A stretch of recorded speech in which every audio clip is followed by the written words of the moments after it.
ucapan, pola pikir, dan hati tidak sinkron, maka itu berarti konslet. Sebagaimana yang terjadi di klan Ba'alawi.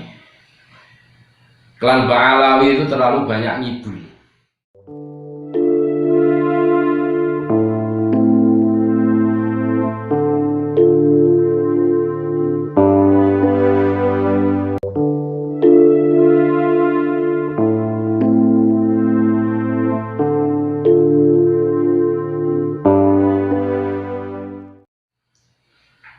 Assalamualaikum warahmatullahi wabarakatuh. Berjumpa kembali dengan kami channel Bejo Dunya Akhirat, dan saya ucapkan banyak-banyak terima kasih kepada sedulur-sedulur, sahabat-sahabat subscriber yang dengan setia memandangi channel kami, channel Bejo Dunya Akhirat.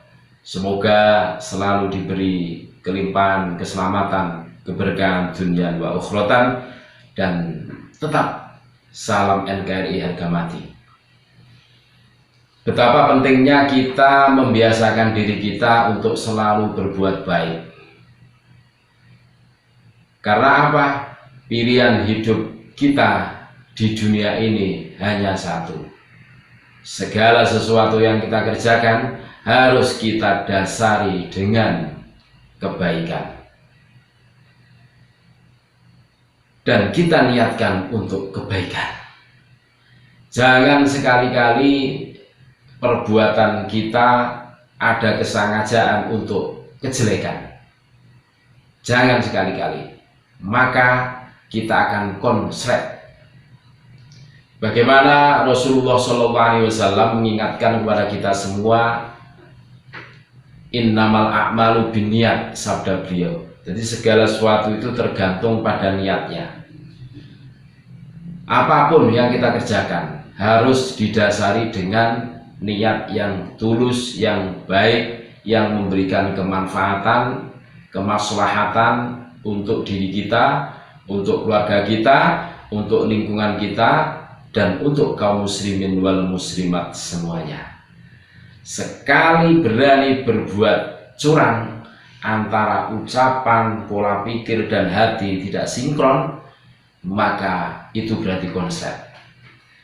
Sebagaimana yang terjadi di klan Ba'alawi. Klan Ba'alawi itu terlalu banyak ngibul. Padahal agama tidak pernah mengajarkan pengibulan, tidak pernah. Apalagi di situ itu konsletnya itu membawa bendera nasab baginda Rasulullah SAW yang tersemat di dalam dirinya, mengklaim dirinya adalah cucu Nabi. Ini tugas yang amat berat.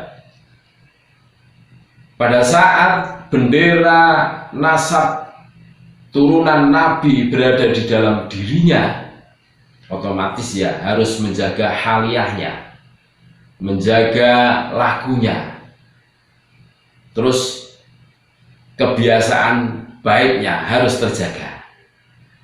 Selama ini kita dihebohkan oleh mereka-mereka yang mengaku cucu Nabi, tetapi perilaku, perangainya, haliyahnya, akhlaknya bertentangan dengan baginda Rasulullah SAW, dengan apa yang diajarkan oleh junjungan kita, Nabi Agung, Nabi besar Muhammad SAW. Maka mereka itu konslet.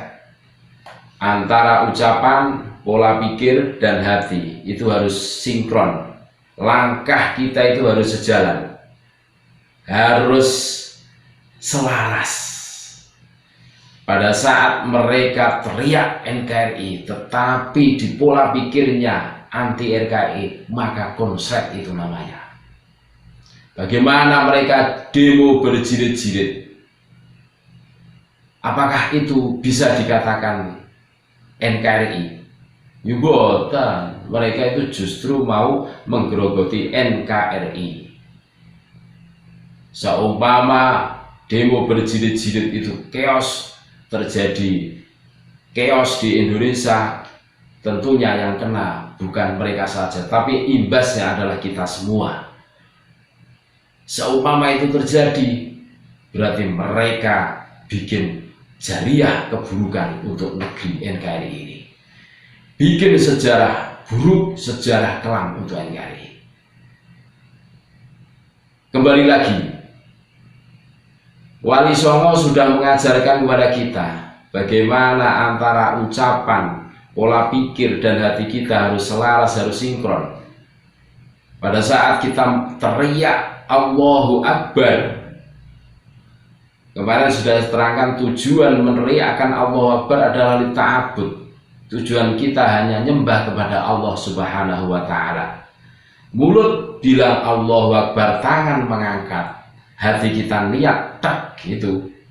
Kita nyembah kepada Sang Kholik Allah Subhanahu wa Ta'ala. Allahu Akbar.